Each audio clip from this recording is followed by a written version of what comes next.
नमस्कार। देश का सबसे पुराना न्यूज चैनल जी न्यूज, देश का सबसे भरोसेमंद न्यूज चैनल जी न्यूज और इसी जी न्यूज पर बहस के नंबर 1 शो ताल ठोक के में आपका स्वागत है। मैं हूं दीपक चौरसिया।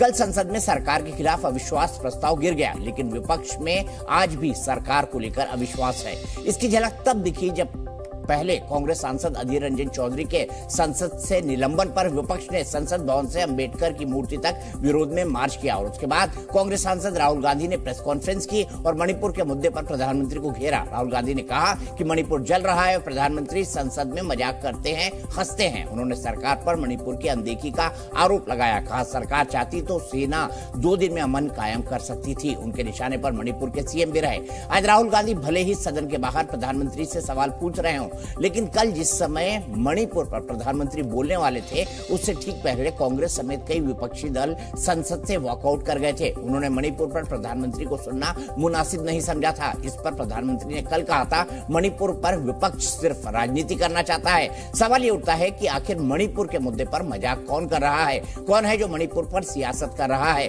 बहस इस बात पर भी होगी कि संसद में वाकई आवाज दबाई जा रही है या फिर गलत व्यवहार के खिलाफ संसदीय कार्रवाई की जा रही है। ठोकेंगे ऐसे ही तमाम सवालों पर ताल, लेकिन सबसे पहले अभी तक का अपडेट।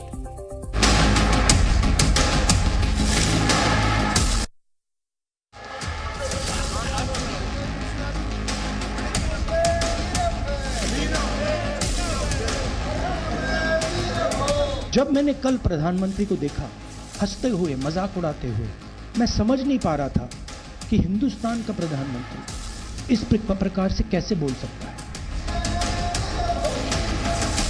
राजनीति के खेल करने के लिए मणिपुर की भूमि का कम से कम दुरुपयोग न करें। इन्हें क्या मालूम मोहब्बत कहाँ मिलती है, कहाँ नहीं मिलती। ये तो नफरत के व्यापारी हैं, अपना करें नफरत का व्यापार। I think he has lost the Mr. Rahul Gandhi has lost the mental balance. प्रधानमंत्री मणिपुर को जलाना चाहते हैं, आग बुझाना नहीं चाहते हैं। ये चलो संसद घुमाते भावना से राजनीति तो चल सकती है, देश नहीं चल सकता। सवाल ये नहीं है कि नरेंद्र मोदी जी 24 में प्रधानमंत्री बनेंगे या नहीं। सवाल ये है कि मणिपुर जल रहा है। जिनके वही खाते खुद के बिगड़े हुए हैं, वो भी हमसे हमारा हिसाब लिए फिरते हैं। चीफ मिनिस्टर उसको रोक नहीं पा रहा है। अमित शाह जी कह रहे हैं कि भैया वो हमारी बात मान रहा है। तो क्या आप चाहते हैं कि मणिपुर जलता जाए? यही लोकतंत्र की तानाशाही का प्रतिरूप है, भूलिएगा नहीं। हिटलर भी पार्लियामेंट के माध्यम से बहुत दिनों तक सरकार चलाता रहा। मैंने बोला माफी मांगो, कम से कम खेद प्रकट करो, रिकॉर्ड में है ये। उसके बावजूद भी उन्होंने कुछ नहीं किया। डेमोक्रेसी को दबाना चाहते हैं और संविधान के तहत चलना नहीं चाहते। मोदी जी ने कुतर्कों के कीचड़ में तर्कों का कमल खिलाया है। एमपीज को निकालें, वापस डालें, हमारा काम बदलता नहीं। हमारा लक्ष्य जो मणिपुर में हो रहा है उसको रुकवाने का है।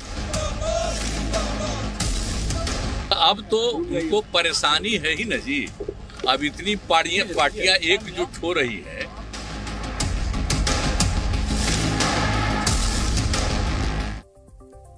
तो इसी पर बात करेंगे। प्रधानमंत्री को नीरव मोदी से जोड़ना क्या ये उचित था? और सवाल ये भी उठता है, आज मल्लिकार्जुन खड़गे सफाई दे रहे थे, नीरव का मतलब तो शांत होता है, लेकिन अधीर रंजन, अधीर का मतलब होता है अधीर जो व्यक्ति रहे। और हमको अधीरदा हमेशा अधीर ही दिखाई देते हैं, कम से कम संसद के अंदर और बातचीत करते वक्त। इसी पर बात करेंगे। मेरे साथ भारतीय जनता पार्टी की राष्ट्रीय प्रवक्ता राखी राठौर जी हैं। मेरे साथ जेडीयू के राष्ट्रीय सचिव और राष्ट्रीय प्रवक्ता सीनियर नेता राजीव रंजन जी हैं। मेरे साथ डॉक्टर विवेक कोरदे हैं जो कि नेशनल प्रवक्ता है कांग्रेस के। मेरे साथ राजेश भट्ट साहब हैं जो लोक जनशक्ति पार्टी रामविलास पासवान के प्रवक्ता है। अब मुझे बताइए डॉक्टर साहब, ये बताइए, हिटलर कहते हैं आप, कभी प्रमोद तिवारी बार बार उनको हिटलर कहते हैं प्रधानमंत्री जी को, आप नीरव मोदी कह रहे हैं, कोई कुछ कह रहा है, मोदी सरनेम पर इतना केस वेस हो चुका है, केस होने के बाद राहुल जी की सदस्यता भी जा चुकी है, फिर वापस भी आ चुकी है, लेकिन फिर भी इस तरह के नामों से प्रधानमंत्री का संबोधन, क्या डॉक्टर साहब ये उचित है? मुझे लगता है जैसा बर्ताव है उनका, उसमें दूसरा कोई उपमा उनको हम नहीं दे सकते हैं। बात रही नीरव की, देखिए हिटलर जब पार्लियामेंट में गया तो हिटलर ने भी पार्लियामेंट के सामने दंडवत डाला था, वैसे हमारे प्रधानमंत्री जी ने डाला, लेकिन वो पार्लियामेंट में कितने सेशन अटेंड करते हैं? ये पूरे सेशन में विपक्ष की मांग होकर भी, हमारे नेताओं की, सभी विपक्ष के नेताओं की मांग होकर भी प्रधानमंत्री पार्लियामेंट में नहीं आए, जानबूझकर नहीं आए, और मजबूरन उनको आने के लिए मजबूर करने के लिए विपक्ष को ये प्रस्ताव रखना पड़ा। अब बात रही नीरव की, आप कुछ रचनात्मक लोग बात करते हैं उसको ध्यान में नहीं लेंगे। अभी वो नीरव मोदी जो पैसा लेके नीरव मोदी कहना रचनात्मक है डॉक्टर साहब? मतलब कुछ भी नीरव मोदी कहना रचनात्मक है? नीरव मोदी का नाम रचनात्मक नहीं है। नीरव से जो उन्होंने श्लेष किया है उसके ऊपर आपको ध्यान देना चाहिए। नीरव का मतलब निश्शब्दता होता है, और मणिपुर में गए 100 दिन से इतनी हिंसा होने के बाद भी हमारे प्रधानमंत्री जी निशब्द है, नीरव है। उस इसमें उनको नीरव मोदी आज भी वहां मौजूद है। डॉक्टर साहब कितनी बार तो आपने बोला कि अधीर दादा की हिंदी ठीक नहीं है, अब इतनी शानदार हिंदी नीरव वो एक दिन में सीख गए नीरव मोदी के नाम पर। आप कहते हैं ना अधीर दादा की हिंदी ठीक नहीं है, उन्होंने राष्ट्रपति को राष्ट्रपति बोल दिया तो कांग्रेस ने यही कहा। अब तो बड़ी शानदार हिंदी है उनकी, इतना रचनात्मक बोल रहे हो, प्रधानमंत्री को नीरव मोदी कह रहे हैं और आप कह रहे हैं नीरव मतलब शांत, निशब्द। या वही उसका मतलब था और वही उनका उद्देश्य था, उसी तरीके से उन्होंने उनको नीरव कह दिया। अभी इसके ऊपर बाकी जो विपक्ष ने सवाल खड़े किए हैं हम लोगों ने, उसके ऊपर कोई जवाब नहीं देना है। इसके लिए ये नीरव शब्द से, नीरव मोदी शब्द से, हिटलर शब्द से सिर्फ बवाल मचाना है, और जो विषय है, जो मणिपुर जल रहा है, वो विषय को पीछे ढकेल देना है। इस उद्देश्य से ये सब चल रहा है। बताइए राखी जी, हिटलर है प्रधानमंत्री, वो नीरव मोदी हैं, और अधीर रंजन बहुत अच्छी हिंदी नहीं बोल पाते, कांग्रेस कई बार कह चुकी है, लेकिन कितना अच्छा शब्द निकल के आया प्रधानमंत्री के संबोधन के लिए, नीरव। और कांग्रेस ने उसका अर्थ भी ढूंढा है और इसका यह पता लगा है कि शांत, शांत मोदी। देखिए, अधीर रंजन चौधरी जी ने पहले भी राष्ट्रपति के लिए क्या क्या बोला था, ये हमें समय मालूम है, और हमेशा वो एक्सक्यूज बनाते हैं इस बात का कि मेरी हिंदी अच्छी नहीं है। अगर हिंदी अच्छी नहीं है, अंग्रेजी में बात करें, बांग्ला में बात करें, लेकिन कम से कम शब्दों का चयन जो 140 करोड़ की जनता द्वारा चुने गए प्रधानमंत्री जी हैं उनके लिए करना मुझे लगता है कि जरूरी है। चीन के लिए हम बहुत सारी सम्मानजनक बातें करते हैं, लेकिन क्या प्रॉब्लम है, देश का अगर विकास किसी के द्वारा किया जा रहा है तो कांग्रेस पार्टी को डाइजेस्ट नहीं होता। और मैं तो यही कहना चाहूंगी दीपक जी, शरीर का कण कण और समय का पल पल देश के लिए समर्पित करते हुए हमारे प्रधानमंत्री बिना रुके, बिना थके, बिना किसी छुट्टी लिए, बिना कहीं बाहर गए हुए लगातार देश के लिए जो समर्पण से काम कर रहे हैं, और वही काम जो है वो कांग्रेस को पचता नहीं है। अभी कह रहे थे पार्लियामेंट में लाने के लिए हमने उनको बाध्य कर दिया। मैं तो कहना चाहूंगी, जब बात कर रहे थे प्रधानमंत्री जी मणिपुर की भी, सबकी, तो वॉकआउट क्यों किया, क्यों बाहर चले गए? एक दिन पहले गृह मंत्री जी ने विस्तार से बताया कि किस तरह से मणिपुर की स्थिति जो है किसी परिस्थिति के कारण है जो कि कई सालों से वहां पर है, लेकिन उसकी बात नहीं करेंगे। और मैं तो ये कहूंगी दीपक जी कि आज प्रेस कॉन्फ्रेंस की थी राहुल जी ने, अगर कोई भी तथ्य ऐसा था जो गृह मंत्री जी ने या प्रधानमंत्री जी ने गलत बोला, या ऐसा जो सच्चा नहीं था, तो जनता के सामने, मीडिया के सामने आके बोले क्यों नहीं? आज वो बोले क्यों नहीं आकर के कि 1993 के अंदर 750 लोग मर गए थे? क्यों ऐसा उन्होंने नहीं बोला कि उस समय जो प्रधानमंत्री थे, जो उस समय के होम मिनिस्टर थे, वो कभी मणिपुर नहीं गए और कभी संसद में इस बारे में चर्चा नहीं हुई? क्यों वो नहीं बोले कि 98 के अंदर जब 350 लोग मर जाते हैं वहां पर, तब कोई चू नहीं रहती? ऐसा क्यों होता है कि 2008 के अंदर भी जिस तरह की स्थिति मणिपुर में हुई उसके बारे में किसी ने कोई कमेंट नहीं किया? लेकिन जब प्रधानमंत्री जी काम करने को तैयार है, गृह मंत्री जी ने ब्रीफ में बताया कि किस तरह से 35,000 से ऊपर की सेना वहां पे डिप्लॉय की गई है, वहां पे बफर जोन्स बनाए गए हैं, वहां मेडिकल टीम डिप्लॉय की गई है, लगातार दोनों समुदायों से बात की जा रही है जिससे कि हम एक सोल्यूशन पर आए, वहां पर पीस जो है वो रिस्टोर हो सके। जब इस तरह के प्रयास किए जा रहे हैं तो करना क्या चाहिए? इतना सारा बड़ा प्रतिनिधि मंडल गया था ना, वहां पे लाता ना पॉजिटिव सुझाव। गृह मंत्री जी ने तो कहा सबसे कि आप सबसे निवेदन है कि हम सब मिलकर के इस समस्या का समाधान करें। प्रधानमंत्री जी ने कहा कि नॉर्थ ईस्ट जो है वो मेरे जिगर का टुकड़ा है और उसको मुख्य धारा में लाने की जिम्मेदारी उनकी है। पिछले 6 सालों में बताइए मुझे इन 3 महीनों को छोड़ के दीपक जी कि क्या वहां पर इस तरह की घटना हुई? अकेले मणिपुर में जब यूपीए गवर्नमेंट थी 4,700 से ऊपर की घटनाएं हुई, लेकिन उसको हमने 1,600 तक लाने का प्रयास जो है पिछले 6 सालों के अंदर किया, लेकिन उस प्रयास को सुनना नहीं चाहते। और मैं तो कहती हूं, मैं तो चैलेंज देती हूं विवेक जी को, अभी जो प्रधानमंत्री जी ने बात करी नॉर्थ ईस्ट के लिए, जो गृह मंत्री जी ने बात की नॉर्थ ईस्ट के लिए, आपको चैलेंज है, आप बताइए आपने क्या क्या प्रयास किया। आज डिबेट इसी बात पर होनी चाहिए कि प्रयास क्या आपके थे, क्या हमारे थे, क्या हम लोगों ने किया वहां पर और क्या आप लोगों ने किया। जनता को जानना चाहिए इस बात का। जब अविश्वास प्रस्ताव आएगा तो सब चीज सुननी पड़ेगी, और वो सुनने से बेहतर आप लोगों ने समझा वहां से भागना। प्रधानमंत्री जी बोलना चाहते थे, वो आपको आईना दिखाना चाहते थे, और उसमें से बताओ कौन सी चीज नहीं हुई। डेमोक्रेसी की बात करते हैं, एक ऐसी पार्टी जिसने इमरजेंसी लगाई, जिसने आर्टिकल 356 का 91 बार यूज किया हमारे देश के अंदर, जो चुनी हुई सरकार है उनको गिराने का काम किया, वो डेमोक्रेसी की दुहाई देते हैं, बाहर जाके डेमोक्रेसी की बात करते हैं, डेमोक्रेसी है नहीं और चाइना बड़ा अच्छा है। तो इस तरह से चलेगा नहीं सर। आप देश को कितनी भी गालियां दे दें, कितनी भी बात प्रधानमंत्री जी के लिए कह दें, ये देश विकास करेगा। ये 140 करोड़ की जनता का देश है, वो देश आगे बढ़ेगा। उसको रोकने से कांग्रेस जो है वो बहुत छोटी चीज है, जिसके सामने देश ना झुकेगा ना रुकेगा, वो अमर है। इसीलिए देश हमेशा आगे बढ़ेगा। 140 करोड़ जनता का पुरुषार्थ जो है वो देश के साथ में है। ठीक है, राजीव रंजन जी, मैं आपसे जानना चाहता हूं, आप भी INDIA के एक सदस्य हैं, घटक दल हैं, आप संसद विधानसभा को मेरे ख्याल से आप भी लगभग 3 दशक से देख रहे होंगे। आपने कोई अविश्वास प्रस्ताव पर ऐसी बहस सुनी जिसमें विपक्ष ने वोटिंग ही ना मांगी हो? देखिए, संख्या बल को लेकर के विपक्ष को किसी चमत्कार की अपेक्षा नहीं थी। हमें यह पता था कि हम अविश्वास प्रस्ताव पर सदन में निसंदेह उनके मुकाबले आंकड़ों की दृष्टि से कमजोर होंगे, लेकिन हम माननीय प्रधानमंत्री जी की कुंभकर्णी निद्रा तोड़ना चाहते थे, और इसमें विपक्ष काफी हद तक कामयाब हुआ।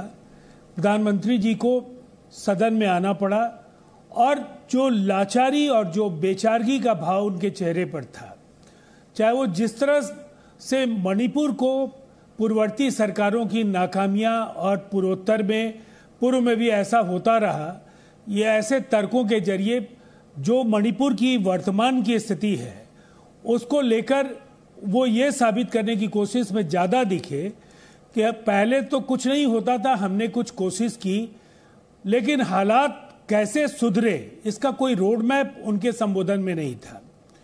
और मैं एक बात कहना चाहूँगा, आज कई अखबारों में ये खबर है कि 40 MLA नहीं, आप राखी जी, मैंने आपको टोका नहीं था। राखी जी, मैंने आपको टोका नहीं था, आप ही बोलिए। नहीं, संसद है ना, संसद में जब बात आप करते हैं, यहाँ भी आप ही बात कीजिए। चलिए, आप ही बात कीजिए। भाषण सुनने नहीं आई है जनता, मुझे लगता है जो व्यूअर्स नहीं, मैं आपके सवालों का जवाब मैं दीपक चौरसिया जी के शो में, मैं राखी राठौर के शो में नहीं हूँ। ये राखी राठौर का शो नहीं है, तो बताइए ना मुझे दीपक चौरसिया जी के हमारी सरकार ने पिछले 9 सालों में दीपक जी 6 साल जो हमारी ऐसे अगर में सरकार रही उसमें ऐसे चलाना है तो नहीं चलेगा डिबेट। नहीं, वो एक लॉजिकल सवाल है। राखी राठौर जी, मैं अपेक्षा करूंगा, महिला है जी। सुनिए, मैं तो हाथ जोड़ के निवेदन कर रही हूँ राजीव जी, आप बता दीजिए आपकी सरकार ने क्या क्या किया, क्या क्या। अरे पहले मुझे बात करने दीजिए। नहीं, ये गलत बात है। 2012 के अंदर आपके सीएम, आप लगातार बोलेंगी तो मैं जवाब कर दूंगा। कोई हेल्प नहीं मिल रही, हमें वहां से कोई हेल्प नहीं मिल रही है, ऐसा कांग्रेस के सीएम ने कहा। इन्हें दोबारा बुलवा दीजिए दीपक जी। राजू भाई, नाराज ना बात इन्हीं से सुन लीजिए, नाराज ना होइए, कहिए अपनी बात। तो मेरे पास आ जाइएगा। देखिए, सबसे पहली बात तो यह है कि मणिपुर के जो हालात हैं, 40 MLA जिसमें ज्यादा नहीं, मतलब मैं कहूंगा भारतीय जनता पार्टी और वहां अलायंस की सरकार है, उनके MLA ने असम राइफल्स को हटाए जाने की मांग की और 10 एमएलए, जिसमें 7 एमएलए बीजेपी के हैं, उन्होंने, इसलिए कि वो कुकी जनजाति को रिप्रेजेंट करते हैं, उन्होंने कहा असम राइफल्स को रहने दिया जाए। अब हालात क्या है 356 के लिए? इससे बेहतर हालात क्या हो सकते थे कि अगर कोई सरकार काम नहीं कर पा रही है और केंद्र सरकार की बात केवल सुनने के सिवाय जनता का विश्वास दो परस्पर विरोधी समुदायों के बीच जो नफरत की जो खाई है उसको पाटने में अगर कोई सरकार नाकामयाब हो जाए, शस्त्रागारों को लूटने से रोकने में नाकामयाब हो जाए, महिलाओं की अस्मत लूटने से बच सके इसकी कोई कोशिश नहीं हो पाए, अगर वहां बड़ी संख्या में हत्याएं हों, हजारों लोगों के विस्थापन हो और उसके बाद उस सरकार को बहाल बनाए रखना, 356 को लेकर पूर्व में कांग्रेस ने क्या किया, इससे देश का मतलब नहीं है। मतलब यह है कि हम लोग कांग्रेस को यहां रिप्रेजेंट नहीं कर रहे हैं, हम लोग एक अलायंस को रिप्रेजेंट कर रहे हैं और इस देश को रिप्रेजेंट कर रहे हैं। मणिपुर की वेदना और पीड़ा पर आपसे सवाल पूछ रहे हैं। हमारा यह कहना है कि 356 आपको अविलंब लगाना चाहिए। एन वीरेंद्र सिंह के नार्को लॉर्ड्स के पार्टी बोल रही है जो जिंदगी भर 356 लगाने की खिलाफत करती है। ये नीतीश कुमार की पार्टी बोल रही है। समाजवादी लोग बोल रहे हैं कि 356 लगे। अगर गजब है राजीव रंजन जी, वोट के लिए आदमी क्या क्या करता है, लेकिन नीतीश कुमार जी की पार्टी कह रही है 356 लगे। इतनी पीड़ा आपको नहीं होनी चाहिए दीपक जी। मुझे पीड़ा नहीं हो रही सर, मैं सिर्फ आईना दिखा रहा हूँ आपको। कोई बात ये नहीं कहता है, आप भी एक विचारधारा को रिप्रेजेंट करते हैं, मैं आपकी विचारधारा को आईना दिखा रहा हूँ। मुझे कोई पीड़ा नहीं है। दीपक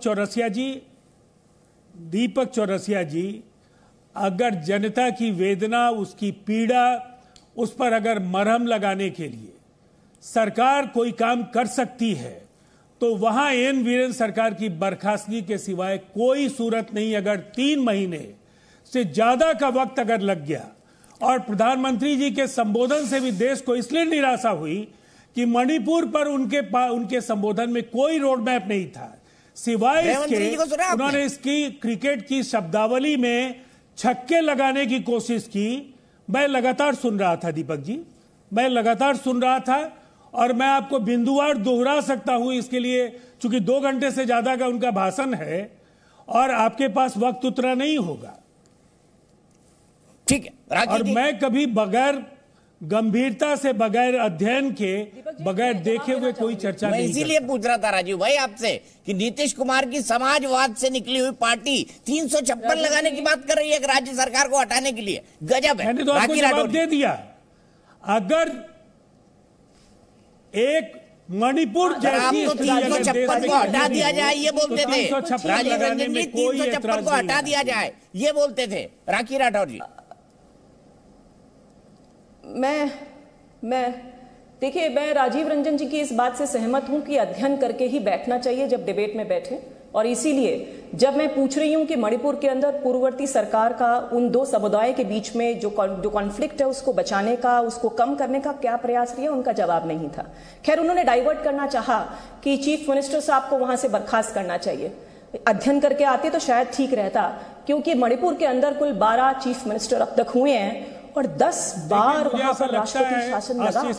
मैं पूछना चाहती हूँ दीपक जी, अगर राष्ट्रपति शासन, राजीव जी देखिए, एक मिनट आप मुझे पूरा करने दीजिए। अशिष्ट होने की शिक्षा दी जाती है आपको। देखिए, मैंने क्या बोला? अरे जिस तरह के शब्द बोलती हैं, आपका ज्ञान क्या है मैं तो नहीं जानता हूँ, लेकिन हमारे ज्ञान पर प्रश्न उठाने का आपको कोई नैतिक अधिकार नहीं। आप अपनी बात रखिए। आप हमारे अध्ययन को चुनौती नहीं दे सकती हैं, हमारे ज्ञान को चुनौती नहीं दे सकती हैं। मैं तो जानता भी नहीं हूं कि आपका अध्ययन क्या और आपका ट्रैक रिकॉर्ड क्या है। अपडेट कर रही हूं राजीव रंजन जी, मैं आपको अपडेट कर रही हूं कि क्या स्थिति है, जिससे मणिपुर पे आप फिर से अपनी एक राय बना सके कि क्या सेंट्रल गवर्नमेंट के वहां पर काम किए हुए हैं। मैं आपकी बात नहीं सुनने के लिए तैयार हूं, इसलिए कि प्रधानमंत्री जी को एक अवसर था, उन्हें देश को कहना चाहिए था। और 10 बार जो राष्ट्रपति, आपके सवाल का ही जवाब दे रही हूं राजीव जी। मैं आपको, अगर है हिम्मत तो सवाल किया है, जवाब सुनिए मुझसे। 10 बार दीपक जी वहां राष्ट्रपति शासन लगा। अगर चीफ मिनिस्टर को बर्खास्त करना ही सोल्यूशन होता तो यह काम 10 बार हो चुका है। जो काम होना चाहिए, जो बाउंड्री पे फेंसिंग की शुरुआत होनी चाहिए, वो हो रही है। वहां पे फोर्सेस लगा करके दोनों समुदाय से बात करने की बात होनी चाहिए, वो हो रही है। वहां पर जो सुविधाएं लोगों को चाहिए, चाहे मेडिकल हो, चाहे खाने पीने की व्यवस्था हो, वो हो रही है। वहां पर प्रधानमंत्री जी, गृह मंत्री जी दोनों लगातार विजिलेंस रखे हुए हैं। हमारे इतने मंत्री वहां पर गए, होम मिनिस्टर साहब वहां रहकर आए, वहां की स्थिति को कंट्रोल किया। और मुझे लगता है जिस तरह से होम मिनिस्टर साहब ने कहा कि मई के महीने में, लेकिन प्रधानमंत्री जी चुनाव सभाओं में जाएंगे, 15 और अगस्त में वो मणिपुर नहीं जाएंगे, लोगों ने जान गंवाई, चुनावी भाषण देने जाएंगे, दुनिया के देशों के दौरे पर रहेंगे। अगर जहर उगलना बंद करो और मंशा है कि मणिपुर की जो लोग हैं, जो हमारे भारत देश का एक अभिन्न अंग है, उनको अगर मुख्य धारा में दौड़ना चाहते हैं तो कीजिए। अरे दीपक जी, मुझे लगता है सुनना नहीं चाहते हैं। जब जवाब इन्होंने सवाल पूछा और मैंने जवाब दिया, वो जवाब में मुझे लगता है आप सुन रही थी मेरी बात, आपने मुझे उकसाया है, का प्रयोग करते नहीं, आपने ये मौका दिया, नहीं तो मैं बहस में लोगों को इंटरप्ट नहीं करता हूं। आपने अनुशासनहीनता का परिचय दिया, इसीलिए मैं आपके पूरे संबोधन में सवाल खड़े करता रहूंगा। तो उसके लिए दीपक जी है ना हेडमास्टर हमारे यहाँ। दीपक जी आप डिसाइड कीजिए मैंने क्या किया। दीपक जी आप बताइए मैंने क्या किया। अगर अपनी सरकार की बात बताने के लिए आप मुझे कहते हैं अनुशासनहीनता है, तो बार बार ये अनुशासनहीनता करूंगी। अगर बार बार ये कहा जाए कि मुख्यमंत्री जी ने और वहां के चीफ मिनिस्टर साहब ने और होम मिनिस्टर साहब ने लगातार काम किया, उन काम को गिनवाना है, तो लगातार अनुशासनहीनता करूंगी। लेकिन मैं जनता को बताना चाहती हूं, देश की जनता को, कि हमारे एफर्ट्स क्या हैं, हमने क्या क्या वहां करने का सुधार काम किया। और जिस तरह से प्रधानमंत्री जी ने कहा कि जल्द ही उसको नॉर्थ ईस्ट के सारे स्टेट्स को देश की मुख्य धारा में लाने का काम अगर करेंगे तो आदरणीय प्रधानमंत्री जी करेंगे। और उन्होंने जो कहा है वो हमेशा करके दिखाया। इसीलिए हम कहते हैं कि मोदी जी हैं तो मुमकिन है, और मुमकिन है। नॉर्थ ईस्ट की जो समस्या, इसलिए 15 लाख आ गए, जहां पे कभी ध्यान नहीं दिया, 15 लाख रुपए हर आदमी के अकाउंट में आ गए। हर साल 2 करोड़ नौकरियां मिल गई। इस देश से गरीबी खत्म हो गई। इस देश में महंगाई का नामो निशान मिट गया। वायु सेना से नागरिकों पे अटैक कराना, क्या कभी किसी देश में ऐसा होता देखा है आपने? लेकिन अब हम लोग उस पूरे नॉर्थ ईस्ट को मुख्य धारा में लाने का काम करेंगे। और जिस तरह से मैं आपको बताऊंगा कि इस मणिपुर को भारत के मानचित्र में लाने का काम भी आप तो पता नहीं क्या क्या कहते थे। 1949 में कांग्रेस ने ही किया। LIC डूब गई, बैंक सेक्टर डूब गए, लेकिन जिन जिन को आपने गाली दी, जिन जिन को आपने ऐसा कहा कि नहीं बढ़ सकते आगे, उन्होंने बढ़ करके अपना परचम लहराया है। इसी तरह से नॉर्थ ईस्ट भी आगे चल के अपना परचम लहराएगा। और भी कोई सवाल हो तो पूछ लीजिए राजीव जी मुझसे। मैं आपको, ठीक है, मैं आपसे सवाल पूछ ही लेता हूं। इस देश की आजादी के समय हिंदुस्तान के नक्शे में बताइए, न जूनागढ़ था, न हैदराबाद था, न कश्मीर था। कांग्रेस को यह श्रेय जाता है कि उन्होंने इस देश के मानचित्र में इन 3 राज्यों को जोड़ने के बाद 1961 में गोवा को जोड़ा, 1949 मणिपुर जिसकी चर्चा आप कर रही हैं, मणिपुर को जोड़ा, और 1975 में सिक्किम को जोड़ा। आपने क्या जोड़ा? आप देश को केवल कमजोर कर रहे हैं, पार्टी को अप्रिशिएट नहीं कर सकते। भारत को कमजोर कर रहे हैं। जैसा प्रधानमंत्री जी ने कहा तो इंडिया में भी डॉट डॉट लगा करके टुकड़े कर दिए। ऐसे टुकड़े करने वाली पार्टी की आप जितनी भी बात करें, सर जनता देख रही है किसने तोड़ा।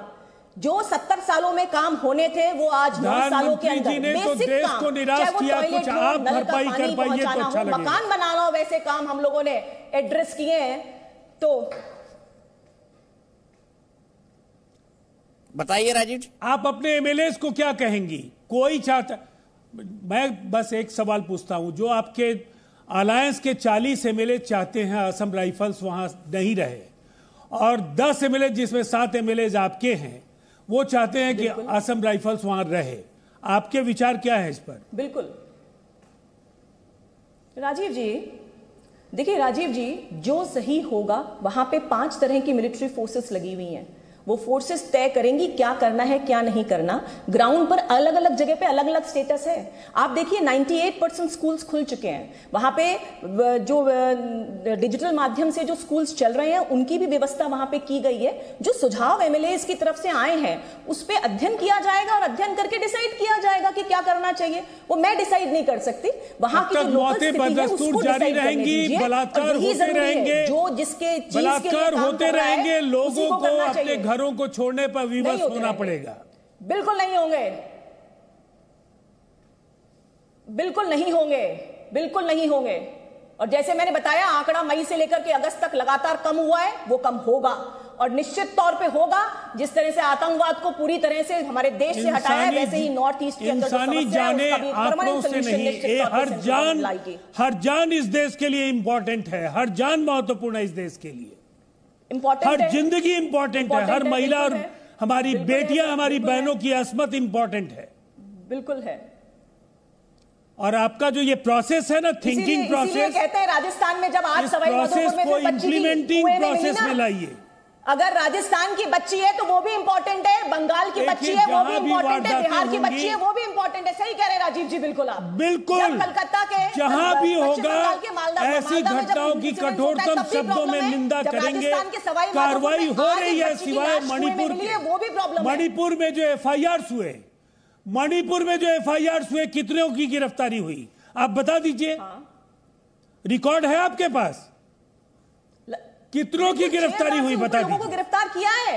सुनिए मैं बता रही हूं, हजारों एफआईआर 6,000 से ऊपर की गिरफ्तारी हुई है। और 3 मई का जो इंसिडेंट हुआ 9, अरे मेरी बात तो सुनिए सर, 9 लोगों की गिरफ्तारी उस इंसिडेंट्स की हुई है। उसके अलावा 6,000 लोगों की गिरफ्तारी वहां पे लगातार हो चुकी है, लगातार कंट्रोल किया जा रहा है। और मैं तो आपसे फिर हाथ जोड़ के निवेदन करूंगी राजीव जी, क्यों ना मिलकर के हम मणिपुर की जो प्रॉब्लम है उसको सॉल्व करें, क्यों ना एक सामूहिक प्रयास नजर आए, क्यों नहीं ऐसे 140 करोड़ भारतीयों को ये लगे कि भारत का ये एक निवासी जो है आप लोगों के साथ में है, क्यों ना लगे, क्यों हम झगड़े यहाँ पे जी पर आकर के, क्यों हम आप हमारी बात मानने को तैयार नहीं है, आप जाकर के वास्तु स्थिति देखिए वहां पर क्या स्थिति है। ठीक है, तो क्यों ना हम लोग मिलकर के एक प्रयास। डॉक्टर साहब राखी राठौर के आरोपों पर क्या कहेंगे?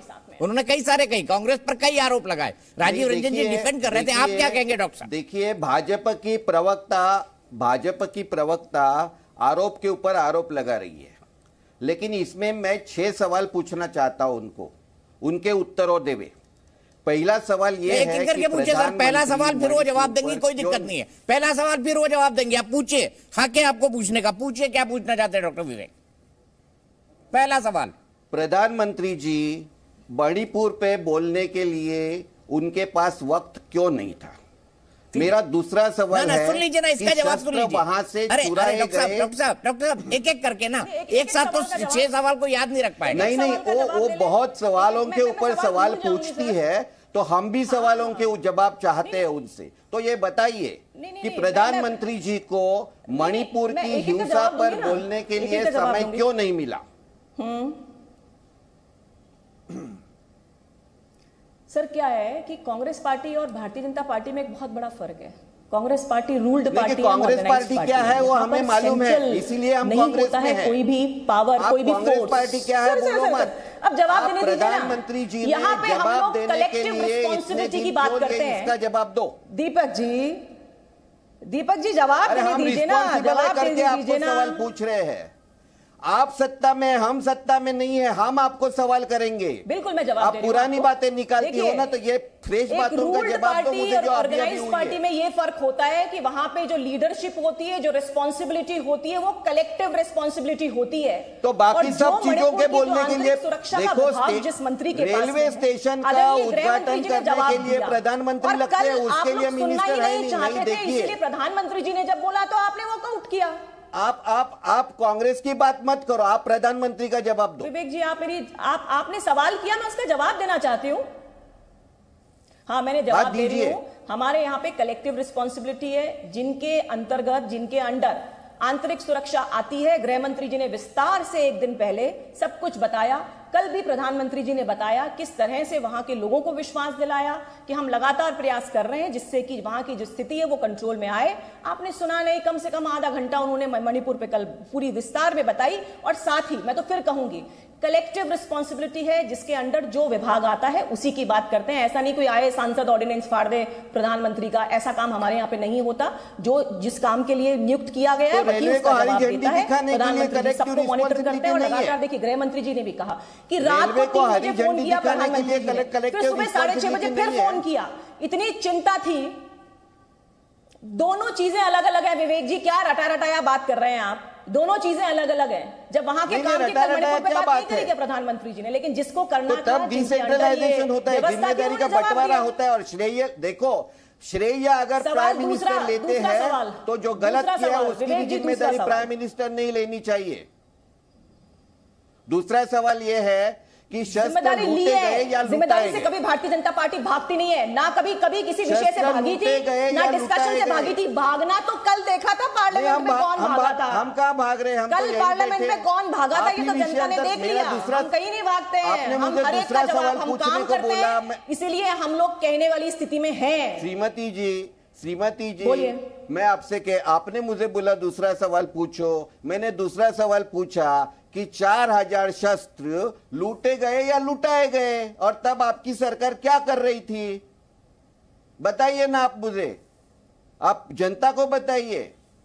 हमारी सरकार लगातार, मैंने बता दिए, कंट्रोल करने का प्रयास कर रही थी, कंट्रोल करने का प्रयास किया भी जा रहा है। जब गृह मंत्री जी वहां रुके थे, लगभग 400 लोगों ने वहां सरेंडर किया था।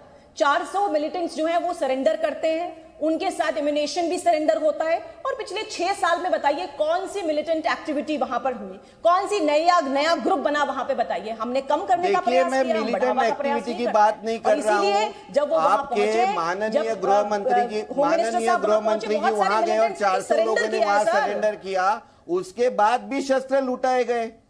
आप बात का जवाब ही नहीं देती है। मेरा सीधा सवाल है, शस्त्र लूटे या लुटाए गए? सुनिए विवेक जी एक बात कहूं, अपराध कभी भी जीरो नहीं हो पाता है। कोई स्टेट गवर्नमेंट इस बात को क्लेम नहीं करती है। अपराध हमेशा कम होता है, ज्यादा होता है, रिलेटिव फैक्टर है, और हमने कम करने का प्रयास किया है। हमने कभी ये नहीं कहा कि जीरो है, लेकिन हमने लगातार जो घटनाएं हैं उन्हें कम करने का प्रयास किया। वहां के लोगों में जो अविश्वास था उसको कम करने का प्रयास किया कि नहीं, विश्वास रखिए। भारत के प्रधानमंत्री मोदी जी हैं, कोई मौनी बाबा नहीं है कि कुछ भी होगा हम सुनते रहेंगे, देखते रहेंगे, चलते रहेंगे, ऐसा नहीं होगा। लेकिन स्ट्रॉन्ग एक्शन लेना मोदी जी की पहचान है, और लगातार वो वैसा ही स्ट्रॉन्ग एक्शन वहां पर भी लेंगे। देखिए, लेकिन उनको इस बात में बोलने के लिए समय लगा। ठीक है, मेरा तीसरा सवाल है आपको कि जो घिनौना अत्याचार, उसका एफआईआर दर्ज करने के लिए 19 दिन क्यों लगे? मैं क्या अत्याचार हुआ यहाँ बोलना नहीं चाहता हूँ, शर्म आती है मुझे। उल्टा गृह मंत्री जी ने तो कहा मेरी भारत मां पर अत्याचार हुआ है। नहीं, बिल्कुल शर्म बात आती है और बोलना भी नहीं चाहिए। किसी भी सभ्य समाज के लिए इस तरह की बात करना, इस तरह का काम कृत्य होना, जो घिनौनी बात वहां के महिलाओं के साथ कोई जस्टिफाई नहीं कर रहा। उसका अपराध दर्ज करने के लिए 18 दिन क्यों लगे? और उसके लिए जब तक सर्वोच्च न्यायालय ने कुछ नहीं कहा, कुछ कहा, तब तक किसी इस पर क्यों नहीं हो गई? नहीं, उससे पहले ही देखिए, उससे पहले 0 एफआईआर दर्ज हो गई थी। विवेक जी देखिए, इस तरह के भ्रम मत फैलाइए। उससे पहले 0 एफआईआर दर्ज हो गई थी 18 मई को। 0 एफआईआर दर्ज हो गई थी। देखिए, इस तरह से भ्रम मत फैलाइए विवेक जी। मैं पूरा अध्ययन करके आती हूँ, और 18 मई को 0 एफआईआर दर्ज हो गई थी। एक्शन लेंगे, और लगातार एक्शन लिया है। और यही सवाल, अगर विवेक जी सुनिए, एक विवेक जी, लगातार हमने काम करने का, वहां पर पकड़ने का काम किया है, वहां पे धरपकड़ जारी है, 9 लोगों की गिरफ्तारी हो गई है। और कहा है ये बात, प्रधानमंत्री मोदी जी ने कहा है कि पताल में होगा तो ढूंढ कर लाएंगे, और उसको ऐसी सजा देंगे कि आपकी बार इस तरह का क्राइम करने की किसी की हिम्मत नहीं होगी। ये काम प्रधानमंत्री जी ने नहीं, लेकिन क्राइम तो करने दिया ना, क्राइम तो करने दिया ना पुलिस के सामने। क्राइम करने नहीं दिया जाता डॉक्टर साहब। चलिए, मैं सीधे इसी बात को राजेश भट्ट जी के पास ले जाता हूँ। क्राइम करने दिया गया क्या राजेश भट्ट जी? जरा इनसे पूछिए। रागी जी रुक जाइए 1 मिनट के लिए। राजेश भट्ट जी बताइए। मेरे सवाल पूरे नहीं हुए हैं। हाँ, मैं आऊंगा डॉक्टर साहब आपके पास। मैं तो बहुत हैरान हूँ आज के। अब ये राजेश भट्ट जी जवाब देंगे। राजेश जी, आप क्राइम होने दिया सरकार ने? क्या क्राइम हो जाता है या होने दिया जाता है? दीपक जी, बहुत दुर्भाग्यपूर्ण है कि मणिपुर जैसे गंभीर मामले पर इस तरह की हल्की बात कांग्रेस और जदयू के हमारे काबिल दोस्त कर रहे हैं। उन्हें यह भी कहना चाहिए कि बिहार में, बंगाल में और राजस्थान में जब इस तरह की घटनाएं घटती हैं तो ये क्या कार्रवाई करते हैं? क्या मुख्यमंत्री जी को हटा दिया जाता है? बिहार में जुलाई में 30 दिनों में 30 हत्याएं हुई हैं, जिनकी गूंज से पूरा बिहार त्राहिमाम है। तो क्या बिहार के मुख्यमंत्री को इन्होंने बर्खास्त कर दिया है? राजीव जी इसका जवाब देंगे। मणिपुर का मामला बेहद गंभीर है और बहुत पुराना मामला है। 90 के दशक में जब मणिपुर जल रहा था, 90 के दशक में मैं बताऊं कि मणिपुर जब जल रहा था, लेकिन मुझे आपके ज्ञान पर की दयनीयता पर अब हैरत हो रही है कि आपको बिहार के कानून व्यवस्था के आंकड़े और बिहार की स्थिति और मणिपुर में कोई फर्क नहीं दिखता है।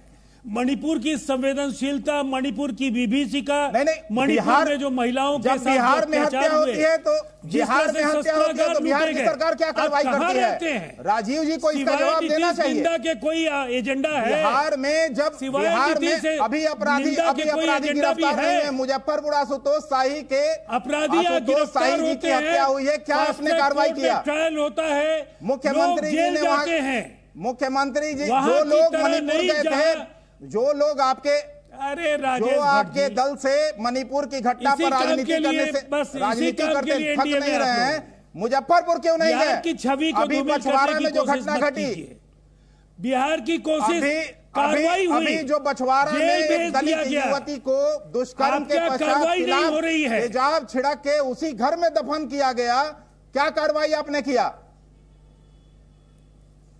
क्या बिहार के मुख्यमंत्री बर्खास्त किए जाएंगे? इसके खिलाफ भी बिहार में घटनाएं हुई, देंगे इस्तीफा? बिहार में जब भी कोई घटना घटी, अभी अरवल के पलासी में घटना घटी, आप लोगों ने क्यों नहीं संवेदना व्यक्त किया? जरूरत पड़ने पर बेगूसराय में अभी इसी तरह की मणिपुर की तरह एक नग्न करके युवती को सड़कों पे जब घुमाया जाता है तो आपकी झिझकी क्यों बंद हो जाती है? मणिपुर की वेदना को इतनी आसानी से मत समेटने की कोशिश कीजिए। ये महापाप है। से सब लोग मणिपुर की कठिनाइयों को, मणिपुर की परेशानियों को आवश्यक कार्रवाई होनी चाहिए, वो हल्के में मत लीजिए। कुछ ही दिनों में जनता करारा जवाब देगी इस तरह की, लेकिन आपको ये जवाब देना चाहिए कि बिहार में क्या हो रहा है? मरहम नहीं लगा रहे हैं। बेगूसराय में जो मणिपुर घटना के बाद बेगूसराय में इसी तरह की घटना घटी, मणिपुर में जब एक युवती को सड़कों पर घुमाया गया तो नीतीश कुमार की सुशासन की सरकार ने क्या किया? और आपकी क्यों नहीं बर्खास्त होना चाहिए बिहार का मुख्यमंत्री नीतीश कुमार जी को? आरोपों प्रत्यारोपों के जरिए क्या इस्तीफा देंगे? छोटे बड़े मसलों को आप मणिपुर से जोड़ने की कोशिश कर रहे हैं। ऐसे गंभीर मामलों पर संवेदनशील मामलों पर एक संवेदनशील राज्य है विपक्ष को, और आपका कितना ज्ञान है मैं तो नहीं जानता हूं, लेकिन मणिपुर की समस्या समझ ही नहीं पा रहे। राजेश भट्टी जी, ये बताइए कि आप मणिपुर को बिहार से क्यों कंपेयर कर रहे हैं? विरोध में अविश्वास, मणिपुर और बिहार में कोई कंपेरिजन नहीं है। राजेश भट्टी जी, विश्वास बढ़ाने का जो प्रयास किया है मणिपुर की घटना को लेकर, यह बेहद दुर्भाग्यपूर्ण है। जी, मणिपुर से क्या बिहार की तुलना हो सकती है? देखिए, घटनाएं कहीं भी घटे दीपक जी, किसी की भी हत्या हो, कोई किसी मां की जो है आंचल सुनी हो, किसी बहन का भाई जब छिनता है तो दर्द उतना ही होता है, संवेदना उतनी ही व्यक्त करनी चाहिए। लेकिन बिहार की सरकार कोई भी घटना पर कुशलक्षेम पूछना महसूस नहीं करती, किसी भी घटना पर संवेदना व्यक्त नहीं करती। 30 दिनों में जब 30 हत्याएं होती हैं तो राजीव जी को जवाब देना चाहिए था। अरे पूरा देश सुन रहा है राजीव जी, क्या आपने कार्रवाई की? बिहार पे क्यों नहीं कर रहे राजीव जी? बिहार का जवाब तो राजेश भट्टी को दे दीजिए। नीतीश कुमार बिहार के अरे राजीव जी, मैंने पूछा, बिहार और मणिपुर की कोई तुलना नहीं हो सकती, आपने बिल्कुल सही कहा, लेकिन वो कह रहे हैं 30 दिन में 30 हत्याएं क्यों हुई? इसका जवाब तो दीजिए राजीव भट्टी जी। 30 दिन में 30 हत्याएं कैसे हो गई बिहार में? क्या जंगल राज वापस आ गया? मामले पर राजनीति करना बेहद अफसोसजनक है और बेहद शर्मनाक कार्य कर। देखिए, ये सवाल आपका किससे है? आपसे राजीव जी। 30 दिन में 30 हत्याएं क्या हुई है बिहार में? देखिए, सबसे पहले मुझे इनके आंकड़े मेरी समझ में नहीं आ रहे। इनके डीजीपी साहब ने प्रेस कॉन्फ्रेंस कर और फर्जी आंकड़े ये जानकारी दी है दीपक जी। और पहली बात तो ये है, इनकार करें कि एनसीआरबी के जो आंकड़े हैं, डीजीपी साहब ने रिकॉर्ड इंटरव्यू में कहा है। ऑन मेरा जवाब सुन लीजिए, जवाब सुन लीजिए, इनकार करें, जवाब सुन लीजिए। अगर साहस है तो इस देश में सबसे ज्यादा हत्याओं का प्रदेश उत्तर प्रदेश है। योगी आदित्यनाथ जी की सरकार में 2 दर्दनाक घटनाओं की चर्चा। आप गजब बात करते हैं। आप सुनिए, कद्दू और अंगूर का कंपैरिजन कर रहे हैं। उत्तर प्रदेश में डबल आबादी है बिहार से। अभी भारतीय जनता पार्टी के प्रवक्ता को आपने डबल से भी ज्यादा। अभी भारतीय जनता पार्टी के प्रवक्ता को आपने सुना कि आपराधिक घटनाएं शून्य नहीं हो सकती हैं, आपराधिक घटनाएं कम की जानी चाहिए, नाकामी को छिपा नहीं सकते। आपराधिक घटनाओं के लिए जवाबदेह लोगों के खिलाफ कार्रवाई होनी चाहिए। इस कार्य को राज्य सरकार ने बखूबी इसका निर्वहन किया है। लेकिन जो भी उत्तर प्रदेश में जो घटनाएं हुई, मैं आपको एक दर्दनाक हादसा बताता हूं, और उस हादसे में मुख्यमंत्री जी और उनके सरकार के मंत्रियों की आप मुजफ्फरपुर के हाथ से अयोध्या में अनन्या श्रीवास्तव के साथ गैंगरेप हुआ और अयोध्या की घटना को नेशनल मीडिया में जगह नहीं मिली।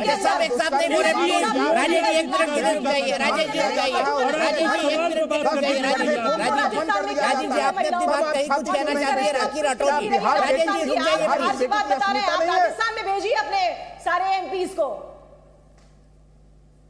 राजस्थान में मुख्यमंत्री घटना पे संवेदना व्यक्त नहीं करते और कहते हैं शोर बचाइएगा तो जवाब आपको कहां से मिलेगा? आपके दोनों दल जिस तरह से आप दोनों चीख रहे हैं, आपको जवाब कहां से मिलेगा? कहते हैं महिला आपके शोर में ही मणिपुर की चीख दब गई और आपके शोर में ही बेटियों की वेदना भी दफन हो रही है। केवल कोलाहल, शोर, हंगामा, प्रधानमंत्री जी उनके बयान की चर्चा, आपको समस्याओं से मतलब नहीं है। आप सिर्फ और सिर्फ क्वेश्चंस उठाते हैं, लेकिन जो एफर्ट्स हैं उनकी बात नहीं करेंगे। हमारी सरकार, हमारी पार्टी कभी मणिपुर से नहीं भागी। आधा घंटा दीपक जी मैंने लगातार मणिपुर की बात की है, लेकिन जब ये बिहार की बात करते हैं तो मैं कहती हूँ राजस्थान की भी बात कीजिए, आप बंगाल की भी बात कीजिए। मैंने तो कहा बिहार में राजेश जी संयम रखिए, एक साथ नहीं। राजीव जी एक मिनट, लगातार बोलिएगा तो सुनिएगा कब? जवाब देंगे इनके सवाल। लगातार बोलती रहिएगा तो सुनिएगा कब? पढ़ के आ रहे हैं, कब सुनिएगा? जब लगातार बोलते रहिएगा। एक्चुअल पोजीशंस है तो दीपक जी सवाल पूछ लेंगे, उनको बैठा रखा। मैंने आपको कहा बिहार में काम कीजिए ना, आपसे जो पूछते हैं उसका तो जवाब देना नहीं होता हमको। जब दीपक जी बैठे हैं तो वो सवाल उसी का तो मैं आपको जवाब दे रहा हूं। लगातार शोर मचाइएगा, लगातार शोर मचाइएगा तो सुनिएगा कब? कब सुनिएगा आप? लगातार तो चीख रही हैं। नहीं मचाया राजीव जी, मैंने लगातार मणिपुर की बात की है, मैंने लगातार मणिपुर की बात की है, मैंने मणिपुर का अभी भी आपको दो कार्यकाल पर गर्व है ना? आपको दो कार्यकाल पर गर्व है ना? नीतीश कुमार चौथी बार बिहार के मुख्यमंत्री हैं और 5वीं बार भी बनेंगे। बिहार की जनता का उनको आशीर्वाद मिलता है। बिहार में कानून व्यवस्था की स्थिति, बिहार की जनता ने उन्हें पूरी तरह 2020 में नकार देने का काम किया है। तीसरे नंबर की पार्टी बनाने का बिहार की जनता ने काम किया है। जनादेश का हमेशा अपमान करते रहे नीतीश कुमार जी, यही याद रखिएगा। आप कहां हैं? आप कहां हैं मिस्टर राजेश भट्ट? आपकी पार्टी कहां है? आपके बंगले में तो इन्होंने जहां भी हूं जनता के भावनाओं के साथ हूं और जनता की भावनाओं का प्रतीक है हमारे राष्ट्रीय अध्यक्ष चिराग पासवान जी ने। जो बिहार में अगर कोई भी है तो ऐसी घटनाओं पर कुशल क्षेम पूछने एक ही आदमी जाता है, वो है चिराग पासवान। घर को आग लग गई घर के चिराग से, घर को आग लग गई घर के चिराग से। ठीक है, एक मिनट सबको रोक रहा हूँ। एक बड़ी खबर आ रही है इस वक्त, एक बड़ी खबर आ रही है। आपको याद होगा न्यूज क्लिक का मुद्दा, न्यूज क्लिक के बारे में खबर छपी कि न्यूज क्लिक ने जो है वो चीन से फंड लेकर मोदी सरकार के खिलाफ एजेंडा चलाया। अब न्यूज क्लिक पर प्रबुद्ध लोगों ने राष्ट्रपति और चीफ जस्टिस ऑफ इंडिया को चिट्ठी लिखी है। कुल 255 लोगों ने ये पत्र लिखा है। पत्र लिखने वाले में कई नौकरशाह शामिल हैं। इनका कहना है न्यूज क्लिक पर कड़ी कार्रवाई की जाए। न्यूज क्लिक पर कड़ी कार्रवाई की मांग की है। उनका कहना है कि राष्ट्र विरोधी एजेंडे पर रोक लगे, अलोकतांत्रिक एजेंडे पर रोक लगे। हमारे सहयोगी ब्रह्म प्रकाश दुबे हमारे साथ हैं। ब्रह्म, ये जानना चाहूंगा ये लोग कौन हैं और न्यूज क्लिक के ऊपर कई गंभीर आरोप लगे हैं। क्या कहती है ये पत्र, पूरा क्या लबोलुआब है इसका? बिल्कुल दीपक जी, देखिए न्यूज क्लिक को लेकर जो पूर्व जस्टिस तमाम हाईकोर्ट के पूर्व जजेज हैं उन लोगों ने, और इसमें रिटायर्ड आईपीएस आईएएस अधिकारी हैं, कई राज्यों के जो पूर्व चीफ सेक्रेटरी रहे हैं, वो तमाम एमिनेंट लोग हैं। 255 लोगों ने ये पत्र लिखा है और चीफ जस्टिस से कार्रवाई की मांग की है। ये कहा गया है कि न्यूज क्लिक को लेकर जो चीजें सामने आई हैं, जो तथ्य सामने आए हैं, वो बेहद गंभीर हैं और देश की सुरक्षा और रक्षा से भी जुड़ा मामला है, लिहाजा इस पर सख्त कार्रवाई होनी चाहिए। और क्योंकि आपको याद होगा दीपक जी, कुछ दिन पहले ही सरकार की तरफ से वो तथ्य सामने रखे गए थे कि किस तरह से जो है चीनी कनेक्शन भी किस तरह से फंडिंग होती है और किस रास्ते से न्यूज क्लिक तक कैसे फंडिंग पहुंचाई जाती है। वो सारे तथ्य सरकार की तरफ से पार्लियामेंट में भी बताए जा चुके हैं और कुछ तथ्य पब्लिकली सामने आए थे। इसके बाद तमाम एमिनेंट लोगों ने ये कार्रवाई की मांग की है। ये कहा है कि ये देश के लिए बेहद गंभीर मामला है, क्योंकि ये लोग जो है न्यूज क्लिक जैसे संस्था प्रतिष्ठान ये पत्रकारिता नहीं कर रहे हैं, ये कारोबार कर रहे हैं और एक तरह से आरोप लगाया गया है मैं शब्द में कि ये लोग व्यापार कर रहे हैं। तो ये गंभीर आरोप लगाए गए हैं और सीजेआई से एक्शन लेने की मांग की गई है। दीपक जी, चलिए, एक्शन लेने की मांग की गई है, बेहद गंभीर मसला है। और इसी पर पहला सवाल कांग्रेस से, सीधा सवाल कांग्रेस से। डॉक्टर विवेक जी, आपको भी ये पूरा मामला पता होगा, मैं उन पत्रकारों के नाम नहीं लेना चाहता जो बकायदा मोदी विरोधी एजेंडा चलाते हैं, कांग्रेस का समर्थन करते हैं, राहुल गांधी जी के कट्टर समर्थक हैं, चाइना से फंडिंग ले रहे थे। देखिए, अपनी चर्चा मणिपुर पे चली है। जब चाइना से कौन पैसा लेता है, कौन उनके साथ व्यापार करता है, किसके चाइना के साथ व्यापारी संबंध है, इसकी चर्चा करने के लिए हम अलग समय पे आएंगे। मुझे ये मेरे सवाल पूरे नहीं हुए हैं। ये जो भाजपा की माननीय ये तो बताइए डॉक्टर विवेक साहब, ये वही है ना कांग्रेस समर्थक पत्रकार, राहुल गांधी के कट्टर समर्थक, ये वही लिस्ट है, आपको भी पता है, आप भी पढ़ते लिखते होंगे डॉक्टर साहब। ये सरकार ढूंढ सकती है, सरकार के पास सीबीआई है, ईडी है, जिनके पास से पैसा आया है वो सरकार उसकी चौकसी करे और अगर दोषी है उनके ऊपर कार्रवाई की। लेकिन मैं आपको एक विनती करता हूं कि मणिपुर की चर्चा पर भटकाने की जो कोशिशें चल रही है उसका साथ आप मत दो। मणिपुर पे मेरे दो सवाल है कि सब कुछ इतना अच्छा से कर रहे हैं तो असम राइफल और मणिपुर पुलिस एक दूसरे के खिलाफ नहीं। आप बीच में मत बोलो, मैं किसी के बीच में नहीं बोला हूं मैडम जी, मैं किसी के बीच में नहीं बोला हूं। आप ध्यान भटका नहीं सकती है मणिपुर के ऊपर से, बिहार से तुलना करके, यहां से तुलना करके। मेरे सीधे सवाल है दो, और दो सवाल मैं अमलगमेट करता हूं कि इतना सरकार अच्छा काम कर रही है तो असम राइफल और मणिपुर पुलिस एक दूसरे के खिलाफ एफआईआर क्यों दर्ज कर रही है। और मेरा दूसरा सवाल इसी से संबंधित है कि सर्वोच्च न्यायालय का मणिपुर की सरकार पर क्यों विश्वास नहीं है, क्यों इसलिए उन्होंने जजेस के सुप्रीम कोर्ट के निगरानी में वहां की इंक्वायरीज करने की ये दी है और हमारे बंबई के पुलिस कमिश्नर दत्ता साहब को, पड़सलगीकर साहब को उसके ऊपर प्रमुख करके नियुक्त किया। अरे सर वो क्या, वो रिहेबिलिटेशन के लिए कमेटी बनी है सर। डॉक्टर विवेक जी, डॉक्टर विवेक जी, अब सुप्रीम कोर्ट को मिसकोट मत करिए सर। सुप्रीम कोर्ट ने कहीं नहीं कहा कि राज्य सरकार पर उनका विश्वास नहीं है, सुप्रीम कोर्ट ने ऐसा कहीं नहीं कहा। प्लीज मिसकोट मत करिए कोर्ट को, मैं फंस जाऊंगा। नहीं नहीं नहीं, मैं ये कह रहा हूं सुप्रीम कोर्ट ने जजेस को अपने निगरानी में ये इंक्वायरी हो ये किया है कि नहीं किया है। वो दूसरे रिहेबिलिटेशन के पैकेज की बात कर रहे हैं, उनका मैंडेट ही दूसरा है डॉक्टर साहब, मैंडेट ही दूसरा है उस कमेटी का। कमेटी पुलिस के काम में इंटरफेयर नहीं कर सकती, क्रिमिनल इन्वेस्टिगेशन नहीं कर सकती, उस कमेटी के पास वो पावर नहीं है, वो पुलिस के पास ही है। चलिए राठी राठौर जी, आपका कंक्लूडिंग जवाब। तो करेगी ना? नहीं नहीं नहीं, ये इसका जवाब देना। मैं तो दीपक जी यही कहना चाहूंगी विवेक जी को, चाहे कोई सुप्रीम कोर्ट की कमेटी हो। विवेक जी मुझे जवाब देने दीजिए ना आप। बोलिए, मैं सुन। देखिए विवेक जी, जिस तरह से आपने बात करी है, आपकी कमेटी भी आई, वहां पर आपके एमपीज भी आए, कोई भी आता है वहां पर हम जी थैंक यू। देखिए, हम लोग हर डिबेट के लिए, हर तरह के विषय के लिए बात करने के लिए तैयार हैं। वहां पर कोई कमेटी आए, किसी विपक्ष की आए, पक्ष की आए, वो जाकर के जांच कर ले, क्योंकि जो काम कराए दीपक जी वो बहुत सारे हैं, चाहे कोर्ट के माध्यम से, चाहे हमने पार्लियामेंट के माध्यम से लगातार जनता के बीच में इस बात को रखा है कि किस तरह के एफर्ट्स और वहां की स्थिति, जैसा गृह मंत्री जी ने भी कहा कि वहां परिस्थितियां इस तरह से रही कई सालों में कि हम लोग आज इस कंडीशन पे पहुंचे और उसको सुधार में। जब लंबी बीमारी होती है तो उसके इलाज में भी समय लगता है और वही समय वहां पर लग रहा है, जिसके लिए लगातार गृह मंत्री जी, प्रधानमंत्री जी और वहां के चीफ मिनिस्टर साहब जो है वो लगातार उसके लिए काम कर रहे हैं। चाहे कोई भी वहां पे कमेटी आए, वहां पे हम अपने कामों को दिखाने को तैयार हैं। लेकिन विवेक जी देखिए, प्रश्न वहां भी उठता है, जब इतने सारे एक उंगली सामने की तरफ होते हैं तो चार उंगली आपकी तरफ भी आती है कि हमने भी क्या एफर्ट किए थे उसमें। बाय बाय आसाम कहने वाले नेहरू जी हमारे जो थे उस समय 1962 में, तो ऐसी चीजें भी हुई हैं, लेकिन उन चीजों को हटाकर हम तो आज भी एक पॉजिटिव अप्रोच के साथ आगे बढ़ने को तैयार हैं।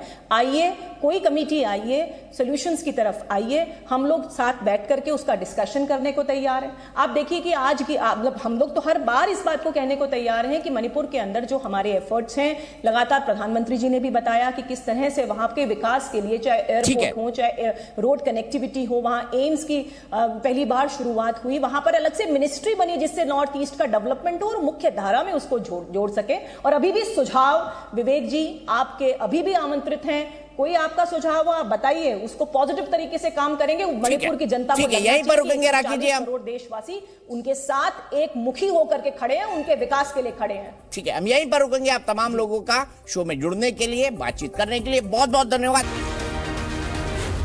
जी न्यूज़।